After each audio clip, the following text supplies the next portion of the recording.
여러분 안녕하세요. 빌립보서 이제 들어가서 교회에 합당한 생활, 즉 복음에 합당한 생활로의 교회 무장에 대한 이야기를 나눠보려고 합니다. 교회는 무장되어야 됩니다.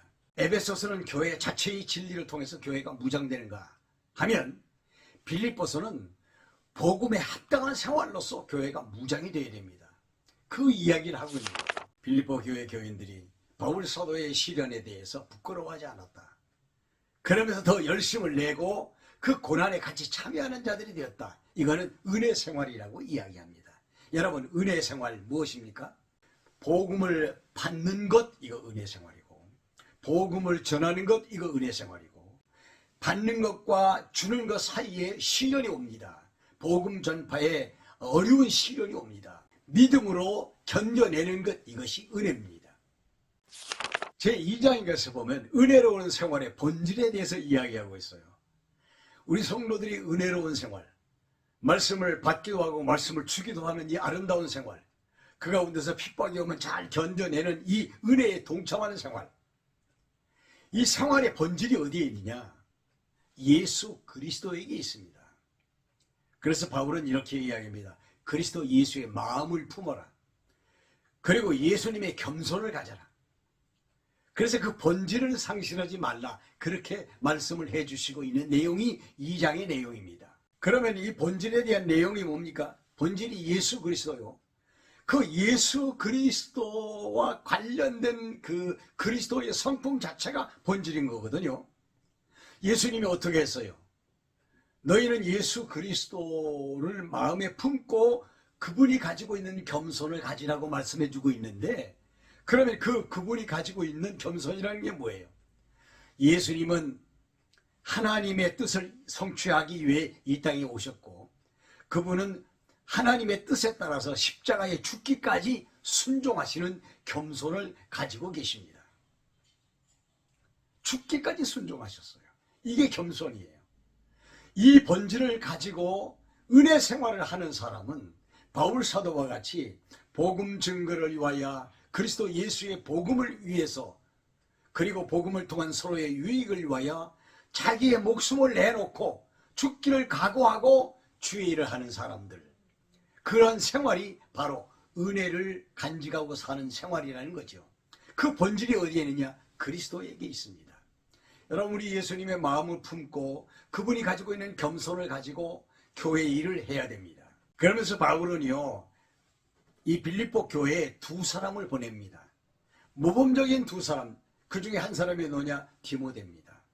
디모데를 소개하면서 바울이 내가 곧 디모데를 보낼 건데 디모데가 어떤 사람인 줄 아느냐? 디모데는 마치 자식이 아비를 대하듯이 그리스도 예수의 복음을 위하여 나 바울을 아비처럼 섬긴 자다. 세상에 이런 일꾼은 없다. 그대들의 모범이 되기에 충분하다. 내가 빨리 그대들을 위하여 디모데를 보내고 싶다. 이렇게 이야기합니다. 더 나아가서 디모데와 바울 사도를 돕는 또 하나의 일꾼이 있습니다. 그게 누구냐? 에바브로디도입니다. 이 에바브로디도에 대해서 이야기하면서 에바브로디도는 복음을 위하여 고난을 받되 목숨을 내놓고 복음을 위해서 수고한 사람이다. 그러면서 에바브로디도에 대해서 그가 복음 사역을 하다가 죽을 병에 걸려가지고 죽음 직전에까지 갔는데 하나님이 빌립보 교회와 나의 근심을 덜어주려고 그를 하나님께서 살려주셨다. 빌립보 교회 그대들이 내 옆에서 시중 들어야 될 복음 사역을 이 에바브로디도가 옆에서 대신해 주었어요. 그래 이 에바브로디도를 그대들에게 빨리 보내서 함께 위로를 받는 것이 좋을 것 같아서 내가 보낼 것이다 라고 이야기를 해줍니다. 참, 바울 사도 곁에 디모데와 에바브로디도 같은 일꾼이 있다는 건 이건 얼마나 귀한 일입니까, 여러분? 저도 목회를 한 45년 해봤지만 어디 드러내놓고 참 귀한 분입니다, 이렇게 이야기할 사람이 많지 않았습니다. 좋은 일꾼입니다. 3장에 가서 보면 이 은혜로운 생활의 절정이 나타납니다. 그 절정, 최고의 절정입니다. 이 절정이 어디에서 나타나는가 하면 바울은 내가 오직 예수 그리스도 한 분을 얻기 위해서 내가 그 전에 정말 보무지라고 간직하고 있었던 것, 내가 가지고 있던 걸 그냥 다 버렸다. 그거 다 버리고 오직 한 분이신 예수만을 최절정의 목표로 생각하고 나는 지금 달려가고 있다. 이렇게 이야기를 합니다. 예수가 표대고요. 예수가 목표 지점이고요. 바울은 예수 외에 어떤 것도 가치 없다. 즉 예수 그리스도 한 분만이 나에게 최고의 가치다. 이렇게 이야기를 해주고 있습니다. 여러분, 교회의 무장은 바로 이런 데 있는 거예요. 예수를 최고의 가치로 하고 성도들이 교회에서 똘똘 뭉쳐 복음의 사역을 위해서 수고하는 것, 이것이 교회의 무장입니다. 교회의 생활, 복음에 합당한 생활의 절정은 예수 그리스도에게 최고의 가치를 두는 것입니다. 우리가 신앙생활 잘 하다가 세상으로 나가지 않습니까? 마치 성경이 대마처럼. 왜 그렇습니까? 가치관에 혼돈이 와서 그래요. 예수보다 더 귀한 것이 생겼다. 그럼 그리 가죠. 그러면서 바울은 그대들은 나를 본삼으로 하고 자신 있게 이야기를 합니다. 그러면서 그 은혜로운 생활의 최절정은 최고의 가치를 그리스도에게 둔다는 것. 그래서 그리스도를 위해서 죽는 것도, 그리스도를 위해서 사는 것도, 그리스도가 높여지고 그리스도의 영광이 드러난다면 가리지 않는다는 것. 우리가 하늘의 시민권을 가지고 있지 않느냐. 하늘의 시민권을 가지고 있는 사람처럼 하늘을 바라보고 그리스도를 푯대로 최고의 가치로 알고 우리 믿음으로 살아가자.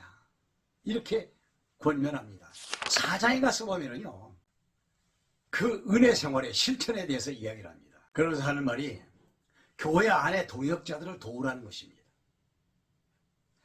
교회 안에서 앞에서 일을 하는 사람들을 도와주라는 것입니다.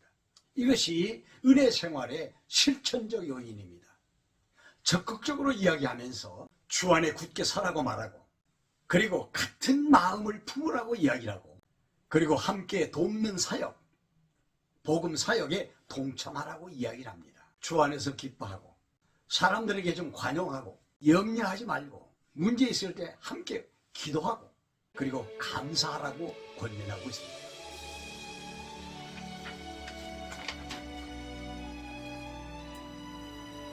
그러면서 바울 사도가 4장 마지막 부분에 칭찬합니다. 빌립보 교인들이 자기 자신의 그 바울 사도의 고난에 같이 참여한 사실에 대해서 칭찬합니다. 연보를 거둬서 충분히 뒷바라지를 잘해준 사실에 대해서 칭찬을 합니다. 이것을 바울 사도가 빌립보 교회의 무장의 내용으로 준 것입니다. 다음 시간에는 골로새서에 들어가서 굳건한 신앙생활, 굳건한 교회 생활이 무엇인지 살펴보도록 하겠습니다. 여기까지 잘 따라와 주신 여러분 대단히 감사합니다. 안녕히 계십시오. 다음 시간에 또 뵙겠습니다.